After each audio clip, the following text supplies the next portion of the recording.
Money or happiness? Oh, I'll go for music. Music. That's Pompey. Pompey. Yeah, I find it music. Okay. The wealthiest place on earth is a graveyard. I remind myself of who I really am. Like, I know who I am. You know, King Solomon. Okay. And not because of his wives, but because of his.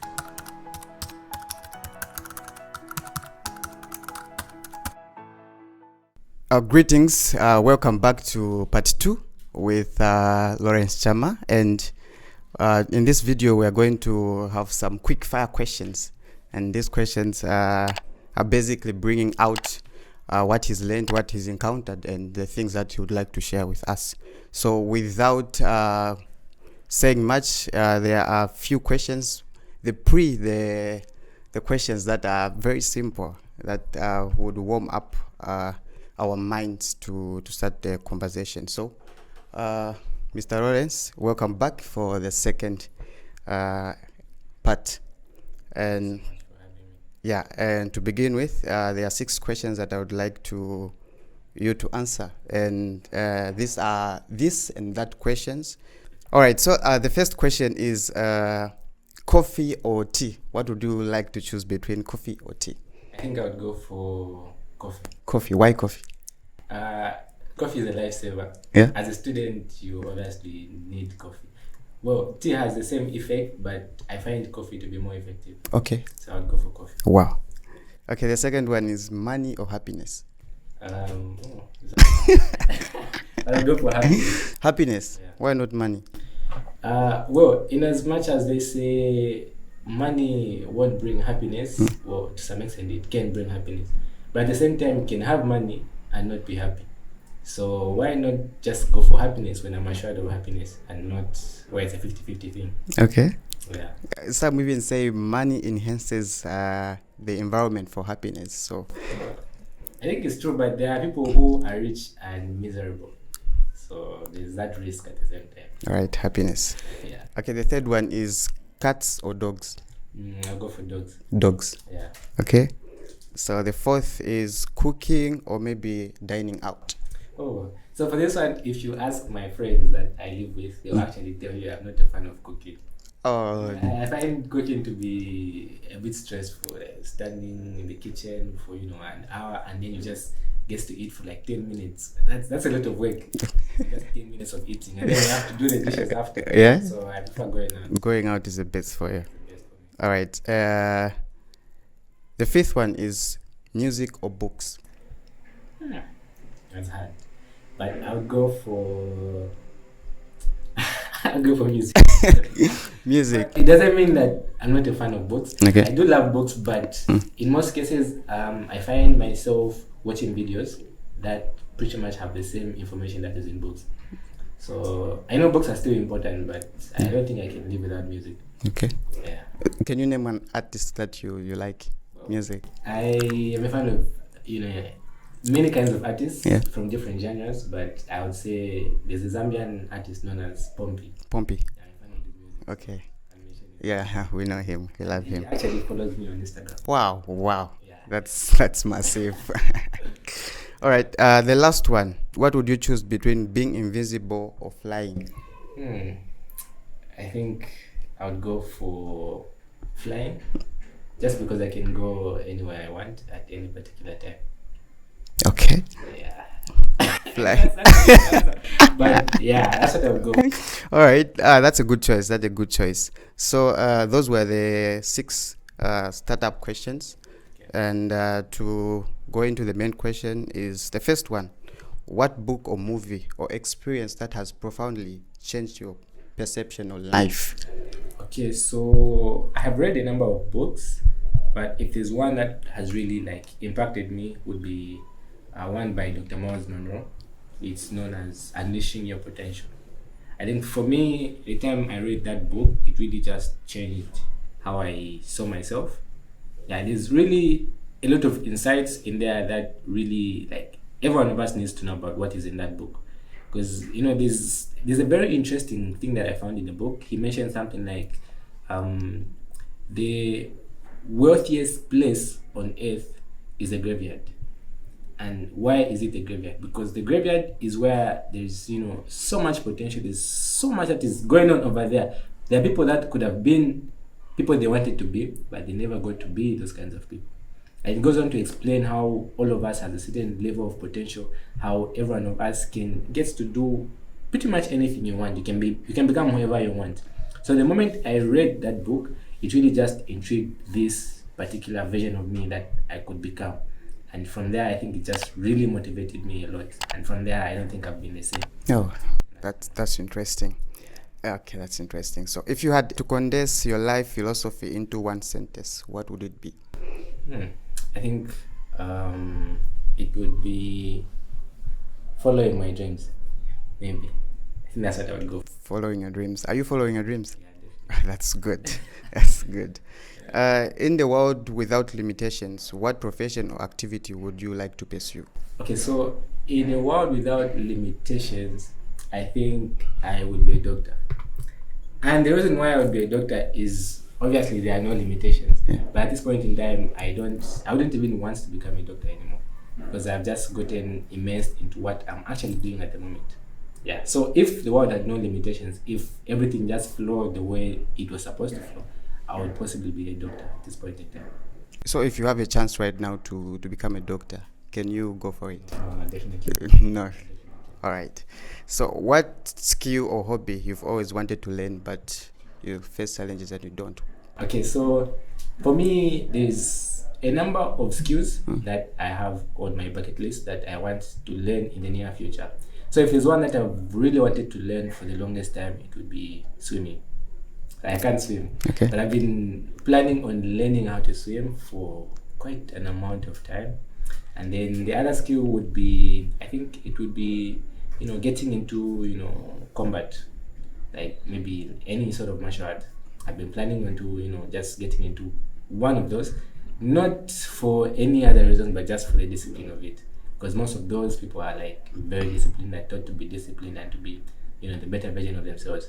So it will be swimming and getting into combat, maybe boxing or any sort of martial art. All right. Wow. I never thought you would go for those two.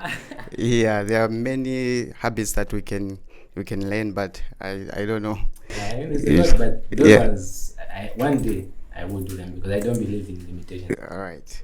Yeah. Okay. How do you handle moments of self-doubt and imposter syndrome? Well, I think for me, those moments, I just really I remind myself of who I really am.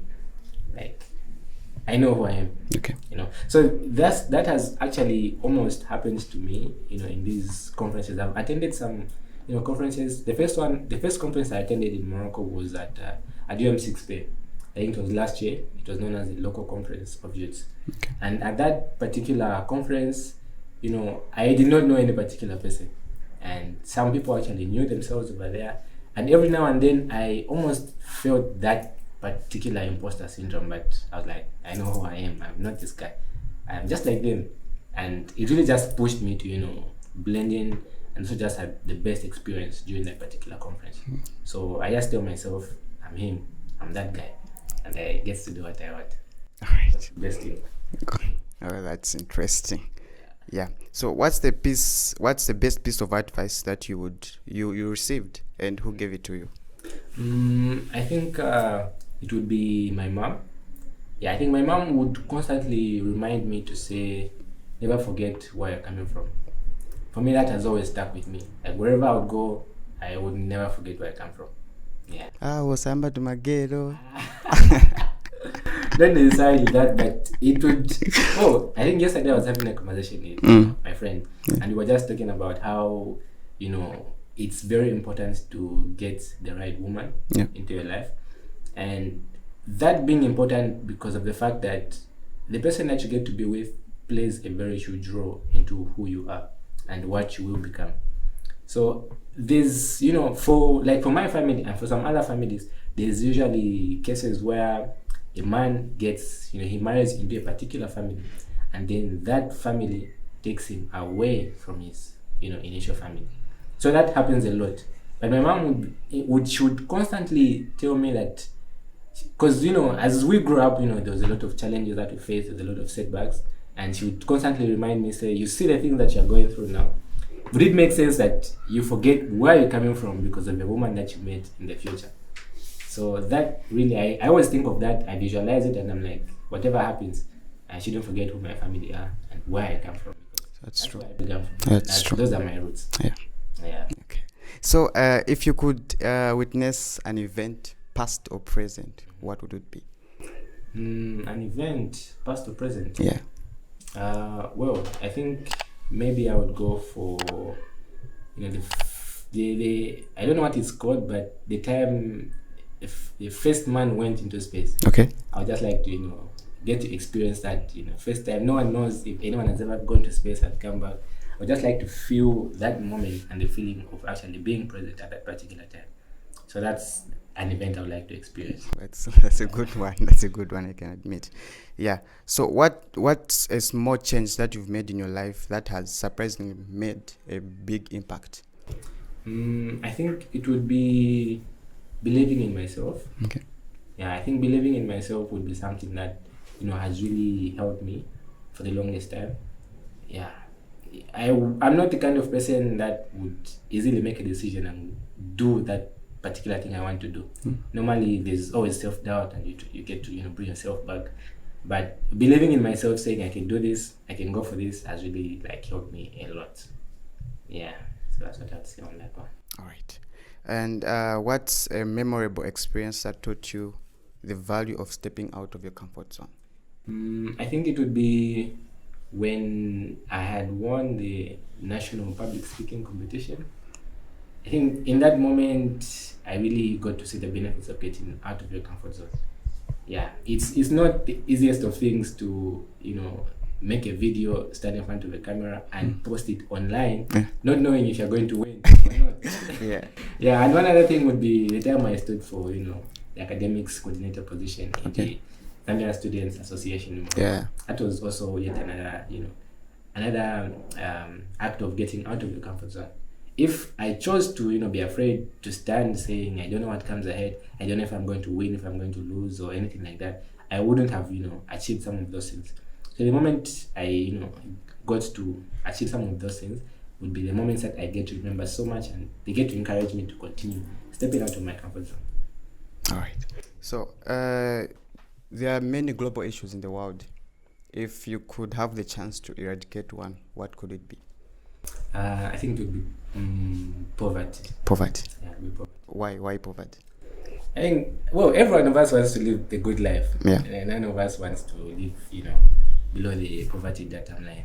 I think every one of us deserves the good life, the La Vida Loca type of life. So I think that for me would be the thing I really want to eradicate, because I care about everyone else. I know what it feels like to have money, and I know what it feels like to be broke. Now I'm just trying to imagine getting to that extreme poverty. It's something that is really, something of a huge problem. So if there's one thing I would eradicate, it would be poverty. That's good. That's good.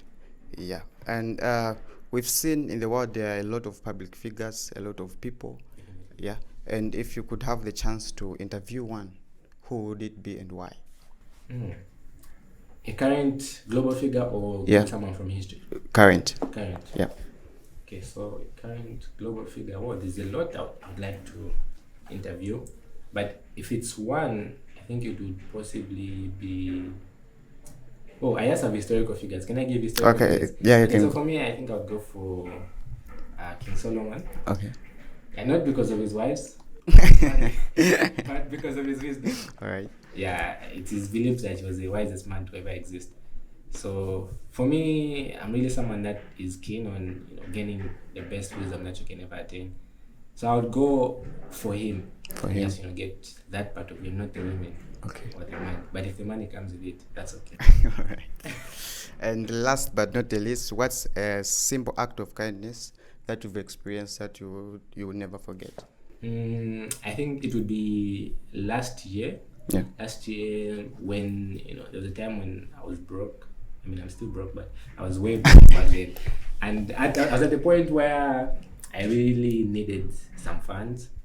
Yeah, and as a man, sometimes, not just as a man, but as a person, sometimes you fail to ask from others because you kind of think that they're also going through struggles.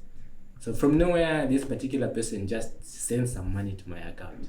It was random because this person had not spoken to me for a while, and I had not spoken to them for like I think a year or two. So this person just sent money to my account, and they said, "In case you need this." Wow. Yeah, I was like, "Why? Like, how? Why do you send me this money?" Like, she was just like to just a random act, kind of. I thought you might need it. Zangobwera che prr. Direct account. So for me, that particular time, I think I regard that particular person as one of those that were there when I really needed someone. Even though we don't even talk that much, but the person actually just came from nowhere and it just stuck. From that time, I constantly remember that person from time to time. Yeah. So that was a random act of kindness that I always remember. Wow. I don't think I'll ever forget that. Wow. Wow. All right. Those were the questions, and thank you for coming. Thank you so much. We are so pleased to have you here. Thank you. Yeah.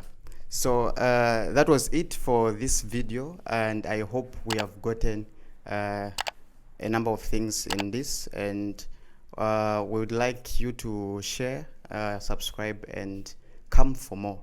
Therefore, Eden shall blossom again.